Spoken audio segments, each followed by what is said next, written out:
आज मोर खीरी खाइबा इच्छा मते दुकान को नहीं गला किंतु रास्ता रे जहाँ हैला सेथि मो बहुत खुशी। नमस्कार, आज मु आसी दुकान को मते खीरी खाइबा को बहुत इच्छा होतला किंतु ए खीरी खाइबाटा बिना मो पे बहुत महंगा पड़ीगला। सेथिपाई मु देखंतु रास्ता रे कांदी कांदी के घर को जाउची। तो चलंतु कौन होइची मैं आपन को सुनाउची। देखंतु एतिके टिके सामान किंतु महंगा एते रे, बाप रे मोर पूरा जेब खर्च पड़ेला। मु बे मास जाक केमिति चली भी भाबुची। ए 10 टंकार काजू आहिरे आसीची 9टा पीस।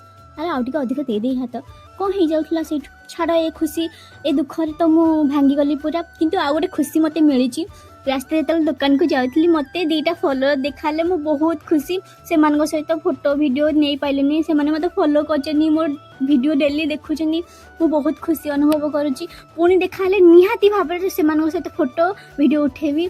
तो आज एतिकी रहुची। नमस्कार, राधे राधे।